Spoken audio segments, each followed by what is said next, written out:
So we're going to start the shoes, and I already did one of them, so I had some reference on what I was doing.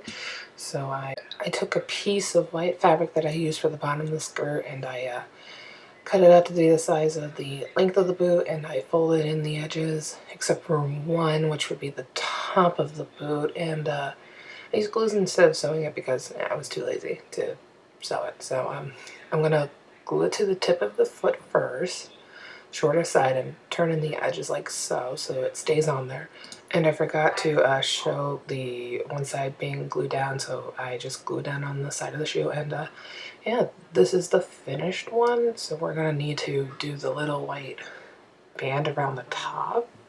And so let's get to it. I took another piece of fabric and I measured along the boot, and then I cut it out, cutting away the excess frayed edges so it doesn't show up or ruin it. And then I glued it in half, and then I'm going to glue the tip of it to make it the right size according to the other boot. And I don't want the fray edges to show. And then just glue it on the boot like so, and then cut away any of the extra bits that hang off the edge so you can zip it up all right. And that's it. That's all you really have to do. And here they are in all their full glory. You'll see it on my feet in a few moments. And yeah, I did use super glue to start off, but then I decided to use the E600 glue because it did a better job of holding it than super glue. Drop the camera. And yeah, so jump to the end. And here they are on my feet. I absolutely love the style of shoe I picked. I went with a Gogo boot because it's got a chunkier heel and it won't hurt when you're walking the convention floors. And yeah, those are the boots, and onto the glove. So we're going to make the gloves here, and basically I will show you everything that I used. I used a bit of skirt that I had lying around and some gold fabric and my pins, of course, my pen and marking up and all that. And so I took it and I traced my hand around with little dots, and afterwards I pinned it all up to keep it in place as I sew it up. And then I did actually cut the piece of fabric in half because you don't want to work with that big of a fabric under the sewing machine. So here is it all pinned up. It looks kind of silly, but trust me, this works better than a pattern. So here we are sewing it up. Remember to use a zigzag stitch when you're using a stretchy fabric, or else the stitches won't hold in place. So you're going to continue stretching it out as much as you can to make it a big channel for your finger to go into. And I like to sew farther down the dotted lines that I have so that I can reach the V of your finger so it's not tight and hurts you like some of the other prototypes I have made in the past, and you really don't want that at all. So here I am trying on the glove itself, and it fits pretty well. So what I'm going to do here is cut around the whole glove. Don't cut the finger channels out just yet because I don't want all that excess fabric, and it'll make it easier to cut the channels out.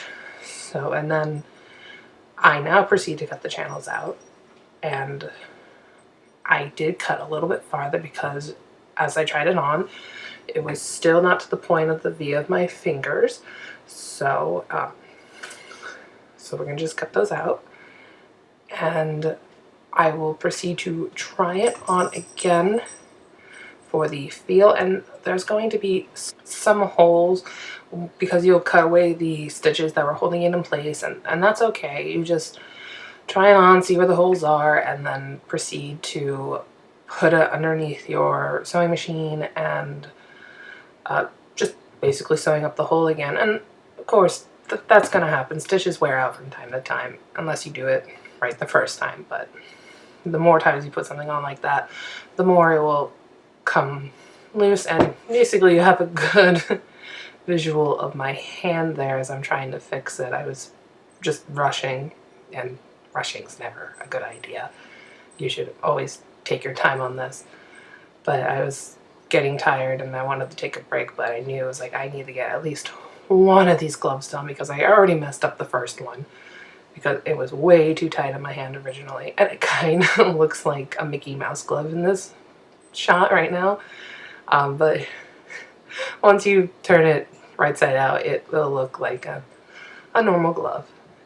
And it's, as you can see, it's a little difficult to put the fingers out like that. And as you can see in some of the shots, that there's a little bit of a flap on my thumb from the skirt that I used. It was on the seam and I didn't know that until I did it, but I was like, you know what? Who's really going to notice? Who is really going to take a really close look at my glove and be like, hey, you have this little thing on your thumb? It's like, so? It's my glove and I like it. So yeah, I'm just continuing to out-turn the glove. This takes a while. And I'm actually just going to cut this out right now because it's really boring to watch. So here's the glove, right side out, and the thumb feels a little weird because it's not an actual glove yet. But what we're going to do is cut the thumb diagonally. As you'll see in a second, I will demonstrate with my finger. Take off the glove, of course. And then we're going to diagonally, like here on this glove from my Eclipse cosplay. You can see that it's on a nice diagonal, so your thumb has more movement. And I actually really like those gloves. I should wear them more often, but this is what we're going to do. We're just going to go and cut. And here we go. Cut the thumb away. Don't worry about the stitches. They're all going to be redone when you sew the thumb back on. And this is where you have to turn the thumb right side out and then place it back in, right sides facing together, and then you're going to sew it along again. This is the difficult part because it's a tiny space, and it's okay if you have a hole, you can hand stitch it, but zigzag stitch that into place, and then there it is. We put it on. And there we go. The thumb is a little bit more movable. It looks like a better glove, and there's a little hole there that we'll fix with hand stitching. And so now we're going to actually work on the gold bands that are around her gloves, and I have this gold fabric. I slowed it down so you can see it. So we're going to cut a strip of that out. I'm not using fabric scissors, and I should have, and that's why this was difficult, but you live and learn. So we're just going to cut a strip out, and then we're going to fold that strip in half, and we're going to sew it along the channels, but make sure that your right sides are together so your seams are on the inside and you sew away. You still with me here? Good, that's great. I might. So, and now we're just gonna sew it all the way down. I don't like using pins sometimes when it's something like this. It's really stupid of me to do, but sometimes I just get lazy, and that's okay. So as soon as we reach the bottom piece of this strip of gold fabric, we will cut away from the excess so it doesn't bulge out underneath the band itself. And then that, if it bulges out, it bulges out.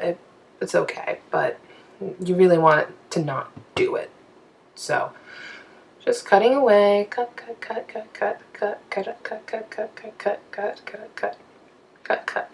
All right, a little song moment from me. And then you're actually going to measure out how much you need, and always leave a little extra just in case you need it when, of course, when it stretches out, when you put it on.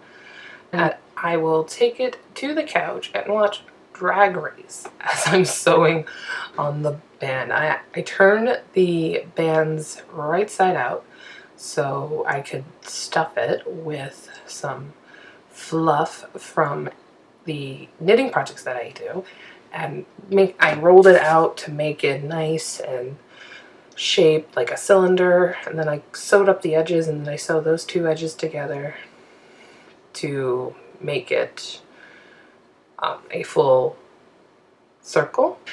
And then, of course, this fabric is the most difficult to work with because it is a pleather type of fabric, and putting a needle through it really sucks, and I kept stabbing myself over and over and over again while I'm trying to watch Drag Race. And we're gonna put it on top of the opening of the glove, and I'm going to sew that into place like so. I notice I flip-flop between we and I a lot, and I don't know why I do that. It's very strange.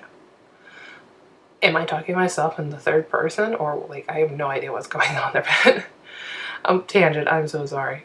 So we're just gonna sew it into place. And like I said, the most difficult part, especially when you're going through 2 layers of this pleather and then the fluff. But anyways, after you do that, you're just going to repeat the same process as you did for this glove, for the other glove. And I'm going to try it on, and it really fits nicely onto me. And I absolutely love it. These are my favorite pair of gloves that I've made since my Sayaka ones, and I just absolutely love them. So yeah, that's it. That's all you have to do for the gloves.